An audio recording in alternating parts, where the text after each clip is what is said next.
Hello everyone, welcome to HKM tech world. तो इस video में हम लोग जानने वाले हैं जेनकिंस डिस्ट्रीब्यूटेड क्लस्टर क्या होता है और वर्कर नोड की वो क्या होता है और वर्कर नोड में हम लोग जॉब रन करने का बेनिफिट क्या होता है। हम लोग इस वीडियो में डिटेल्ड वे में जानेंगे। तो चलिए शुरू करते हैं। तो सबसे पहले हम लोग को ये जानना जरूरी है कि डिस्ट्रीब्यूटेड क्लस्टर आखिरकार होता क्या है जेनकिंस में। ठीक है, तो ऐसा समझिए जैसे कि अभी हम लोग का क्या सिस्टम था। हम लोग का ऐसा सिस्टम था। अभी हम लोग क्या कर रहे थे, हमारा जो जेनकिंस मास्टर है, ठीक है, जेनकिंस मास्टर में हम लोग क्या कर रहे थे, अपना जेनकिंस को रन कर रहे थे, मतलब जेनकिंस सर्वर मेरा रन कर रहा था और यही सिस्टम पे, मतलब यही इंस्टेंस पे मेरा क्या हो रहा था, जॉब रन भी कर रहा था। इसका मतलब क्या हुआ, जैसे कि इसका डिस्ट्रीब्यूटेड क्लस्टर का मतलब यही होता है कि it is a group of server instance. मतलब एक तरह समझिए, ये एक सिस्टम हो गया, ये अलग सिस्टम, ये अलग सिस्टम, ये अलग सिस्टम, ठीक है। तीनों अपना चारों अपना इंडिपेंडेंट सिस्टम है और ये चारों का ग्रुप ग्रुप जो बना, इसमें से एक मास्टर रहेगा। मास्टर मल्टीपल रह सकते हैं, मास्टर भी मल्टीपल रह सकते हैं, पर मैं सिंगल एक मास्टर को लेकर बता रहा हूँ। इसमें से एक क्या है, एक मास्टर रहेगा हमारा, ठीक है। और ये मास्टर क्या करेगा, मैनेज करेगा वर्कर नोड को, ये सब वर्कर नोड रहेगा। इस केस में क्या होता है, मास्टर क्या करता है, जैसे मान लीजिए आप कोई जॉब को ट्रिगर करते हैं, तो यहाँ पे क्या होगा, जॉब ट्रिगर मास्टर पे नहीं होगा। मास्टर का काम सिर्फ जेनकिन, इस पे सिर्फ हमारा जेनकिन सर्वर रन करेगा। और जैसे ही आप जॉब ट्रिगर कीजिएगा, मास्टर क्या करेगा, इन सब कोई एक वर्कर नोड में क्या करेगा, कोई जॉब को रन करेगा। मतलब मास्टर यहाँ पे अपने सिस्टम पे रन नहीं कर रहा है। और डिस्ट्रीब्यूटेड क्लस्टर का मतलब यही होता है कि यहाँ पे मल्टीपल इंस्टेंस रहते हैं, यहाँ पे वर्कर नोड, और ऐसा समझिए worker node plus master node को कॉम्बिनेशन को हम लोग डिस्ट्रीब्यूटेड क्लस्टर बोलते हैं। यहाँ पे आपका काम बढ़ जाएगा। जैसे मान लीजिए यहाँ पे आपका बहुत सारा जॉब है, J1 है, J2 है, J3 है, अलग बहुत सारा आपने जॉब कॉन्फ़िगर किया है। और मान लीजिए आप क्या कर रहे हैं, एक समय पे जैसे आपका J1 जॉब है, ठीक है, आप रन किए। मान लीजिए J1, ऐसा समझिए अभी वर्कर नोड नहीं है, सिर्फ हम लोग सारा जॉब हमारा मास्टर पे ही रन कर रहा है, जैसे अभी तक हम लोग कर रहे थे, ठीक है। मान लीजिए क्या हो रहा है, J1 मास्टर पे J1 रन कर रहे हैं, मास्टर पे आप J2 भी रन कर रहे हैं, मास्टर पे आप J3 भी रन कर रहे हैं। तो ऐसा आप लोग जानते हैं कि आपके पास रिसोर्स लिमिट होता है। मतलब आप रैम, आपके पास रैम, हार्ड डिस्क, सब कुछ लिमिट अमाउंट में रहता है। आप लोग हार्ड डिस्क मान लीजिए बहुत है, तो रैम तब भी बहुत महंगा कॉस्टली हो जाएगा। अगर एक ही पे आप लोग ज्यादा रैम, ज्यादा हार्ड डिस्क सब इंक्रीज कीजिएगा तो बहुत ही महंगा चले जाएगा। इसीलिए बोल रहे हैं आपका जो रिसोर्स है वो लिमिट रिसोर्स है। तो क्या होगा, मान लीजिए J1 रन कर रहा है, इसको 5 GB रैम चाहिए, 5 GB रैम चाहिए रन करने के लिए, ठीक है। तो जब ये स्टार्ट हो गया जेनकिंस मास्टर पे, उसी समय आप J2 भी स्टार्ट कर दिए, ठीक है, J2 भी स्टार्ट कर दिए। आप एग्जीक्यूटर सेट कर सकते हैं, वो अलग बात है। यहाँ पे आप फिक्स कर सकते हैं कि एक समय पे आप एक ही जॉब चलाइए, वो अलग केस है अभी। पर मान लीजिए आपका है कि आपके पास ऐसा है कि आप एक साथ 3 जॉब रन कर सकते हैं, ठीक है। मैं यहाँ पे एग्जीक्यूटर का कॉन्सेप्ट नहीं ला रहा हूँ, वो अलग है कॉन्सेप्ट है, ठीक है। वो मैंने बताया, आप लोग समझ लीजिएगा एग्जीक्यूटर क्या होता है। फिलहाल आप ऐसा समझिए कि आपका एग्जीक्यूटर में 3 जगह है, मतलब 3 जॉब एक साथ रन कर सकता है, पैरेलली में 3 जॉब एक साथ रन कर सकता है। तो मैंने बोला J1 को 5 GB रैम मतलब स्पेस चाहिए रन करने के लिए आपका, ठीक है, जॉब को रन करने के लिए। तो वो जॉब जब रन करेगा आपका, तो वो पूरा स्पेस खा जाएगा। मतलब ये आपका मान लीजिए 5 GB का ही मान लीजिए आपका रैम है, ठीक है, या 5 GB होता नहीं है, मैं 8 GB मान लेता हूँ, 8 GB का ये रैम है और ये J1 को रन करने के लिए 8 GB चाहिए। तो वहां पे J1 रन कर रहा है, उसी समय J2 भी स्टार्ट हो गया, तो उस समय क्या होगा, आपका सिस्टम क्रैश कर जाएगा। मतलब रैम में जगह ही नहीं है, तो J2 रन कैसे करेगा। इसीलिए इस सब केस में हमारा जो क्या होता है, जेनकिंस वर्कर नोड बहुत ही होता है मतलब बेनिफिशियल। यहाँ पे आप क्या कर सकते हैं, यहाँ पे जैसे मान लीजिए J1 आया, 8 GB चाहिए, सबके पास 8-8 GB रैम है, ठीक है, 8-8 GB रैम।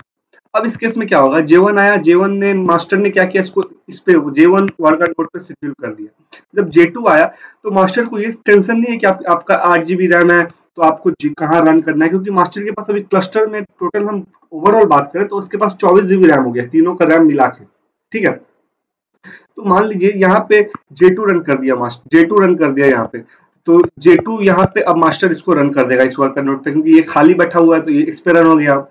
और एक बात और ध्यान रखिएगा, ऐसा नहीं है कि आधा जॉब इस पे रन करेगा। मान लीजिए आधा जॉब रन कर गया आपका J1 वर्कर नोड पे, आधा जॉब रन कर गया J2 वर्कर नोड पे, ऐसा नहीं होता।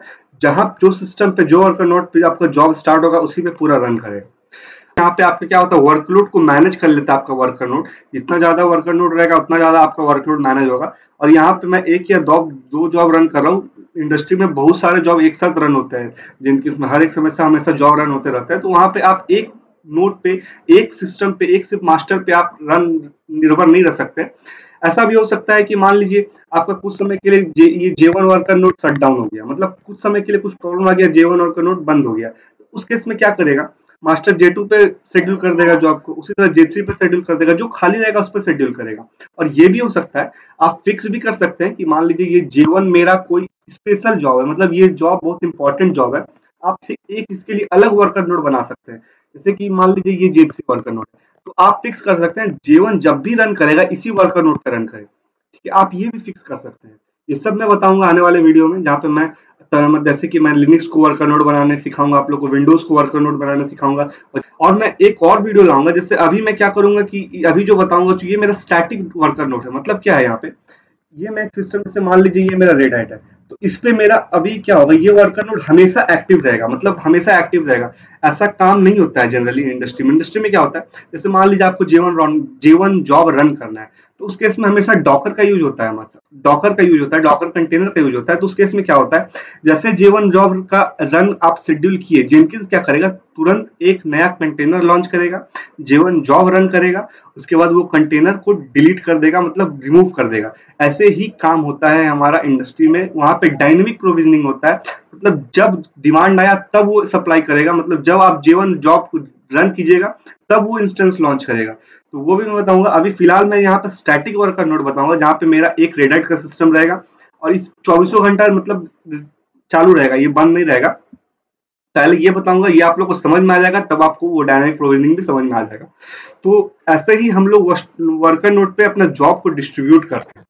अब अगर मैं कुछ बेनिफिट की बात कर लूं, benefit of distributed cluster node में, तो एक तो सबसे बड़ा स्केलेबिलिटी ये मैंने बता दिया कि आपका मान लीजिए नंबर ऑफ जॉब है 20 जॉब 30 जॉब, तो क्या होगा, जॉब आपस में बढ़ जाएगा। तो एक तो पहले एक सिस्टम नहीं है तो लोड कम पड़ेगा आपका, जितना ज्यादा लोड कम पड़ेगा रिसोर्स उतना ही ज्यादा यूजफुल होगा आपका, उतना ज्यादा यूजफुल, रिसोर्स बर्बाद नहीं होगा। तो ये सब कुछ बेनिफिशियल है।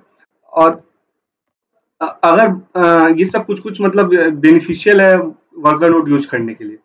उसी तरह ये देखिए, हायर अवेलेबिलिटी मतलब क्या हुआ आपका, जैसे मान लीजिए मैं बता रहा था अभी, जैसे कि एक ही सिस्टम है, मान लीजिए आपका ये मास्टर, ये मान लीजिए ये मास्टर है, ठीक है, और एक ही वर्कर नोड है, इसीलिए ये भी फायदा, जितना ज्यादा वर्कर नोड रहेगा उतना ज्यादा फायदा रहेगा। अब एक ही वर्कर नोड है आपके पास, तो इस केस में क्या होगा, अगर ये वर्कर नोड डाउन है तो उस केस में क्या करेगा, मास्टर को अपने पे ही जॉब रन करना पड़ेगा। मास्टर अपने पे भी जॉब रन करता है, पर जब आप वर्कर नोड बना देते हैं तो उस केस में मास्टर अपने पे जॉब रन करना प्रेफर नहीं करता है, उस क्या करता है, प्रेफर करता है वर्कर नोड पे रन करने के लिए। ठीक है, आप पर कुछ जॉब के लिए फिक्स कर सकते हैं, पर ऐसे जनरली क्या होता है, हम लोग मास्टर पे कोई जॉब रन नहीं करते, मास्टर अपना अलग रहता है और जब डिमांड आता है वो सप्लाई करता है इंडस्ट्री में। ठीक है, तो ये अवेलेबिलिटी का केस है, मतलब जितना ज्यादा वर्कर नोड रहेगा उतना ज्यादा आपका हमेशा ही एक्टिव रहेगा, तो आपका जब भी जॉब कीजिएगा तो फेल होने का चांस कम होगा। तो ये है, और ये बिल्ड टाइम रिड्यूस करेगा, क्योंकि जाहिर सी बात है कि जितना ज्यादा आपके पास एग्जीक्यूटर में जगह है, जैसे मान लीजिए एग्जीक्यूटर में मान लीजिए एक ही जगह है या दो जगह है, ठीक है। मैंने अभी जैसे बताया कि J1 का 8 GB मान लीजिए 8 GB कैपेसिटी है, जब ये रन करेगा तो उसको टोटल 8 GB रैम चाहिए। तो उस केस में क्या होगा, जैसे मास्टर अपने पे रन कर रहा है तो इसका कैपेसिटी 8 ही GB है, ठीक, इसके पास 8 ही GB टोटल है, तो उस केस में क्या होगा, ये पूरा जगह तो खा जाएगा J1। उसी कारण से जितना ज्यादा वर्कर नोड रहेगा तो वो रिड्यूस भी करता है, बिल्ड टाइम रिड्यूस भी करता है। तो उम्मीद करता हूँ आपको ये समझ में आएगा डिस्ट्रीब्यूटेड क्लस्टर मेनली क्या होता है। तो आपको पूरा डिस्ट्रीब्यूटेड क्लस्टर अगर समझ में आ गया तो मैं नेक्स्ट वीडियो में क्या करूंगा, पहले लिनक्स को बनाऊंगा वर्कर नोड, फिर विंडोज को बनाएंगे हम लोग वर्कर नोड, हम लोग सब कुछ जानेंगे आने वाले वीडियो में। तो चैनल को सब्सक्राइब कर लें। तो फिलहाल इस वीडियो के लिए इतना ही, थैंक यू।